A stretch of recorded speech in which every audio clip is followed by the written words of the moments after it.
The Apple TV is a fantastic little streaming box that I really do love using, and I have one for pretty much every TV in my house, but there's one thing that I absolutely hate about it, and that is the remote.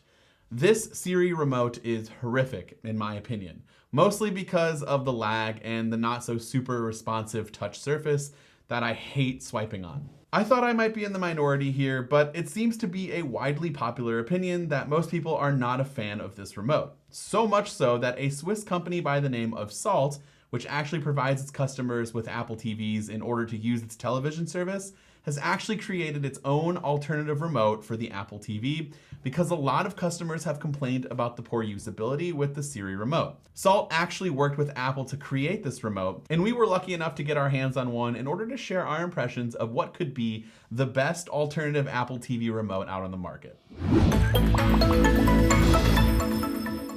Before we get started, be sure to subscribe and hit the bell to get notifications whenever we share a video. All right.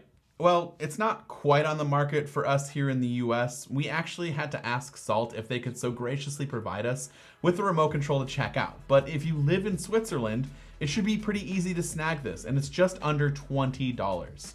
The remote comes in this extremely basic white box with a page of instructions and the remote itself. That's it. The cool thing is it's already designed to work with your Apple TV as well as Samsung TVs, which I found to be interesting, with absolutely zero setup required.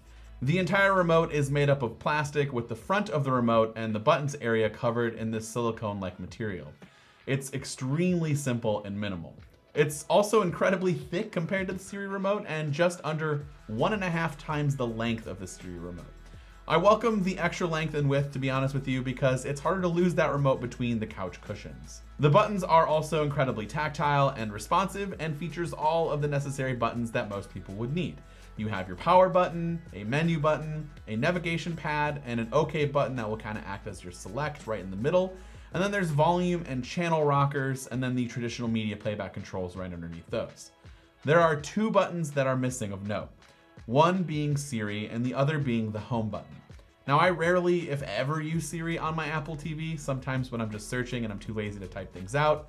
But that's really it. And in fact, Siri isn't officially available for Apple TV in Switzerland, so that explains why it's missing from this remote. The home button is obviously how you would go back to the home screen quickly, and also if you double tap the home button, you can access the app switcher or close out apps that might be having issues. Now, I did discover that if you hold down the menu button, that basically acts as a way to go home, but you still can't close out apps, which could be a bummer for some of you out there. That's really the only minor grievance that I have personally with this remote. I love the quick forward and back 10 seconds button at the bottom, and I love how easy it is to navigate by pressing arrows rather than swiping. Oh, and the remote also takes 2 AAA batteries rather than using internal rechargeable battery, so depending on whether or not you load up on batteries at your house, this one might be a small inconvenience about every 6 months for you.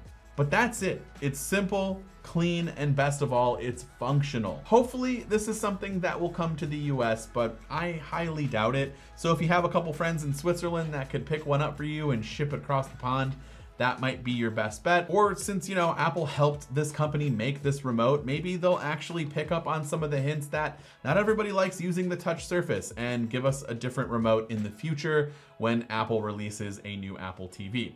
So go ahead and let me know in the comment section down below whether or not you like this remote and whether you want Apple to release something similar here in the US. So go ahead and let me know in that comment section. This has been Dan with MacRumors. Thanks so much for watching, and I hope to see you around in the next video.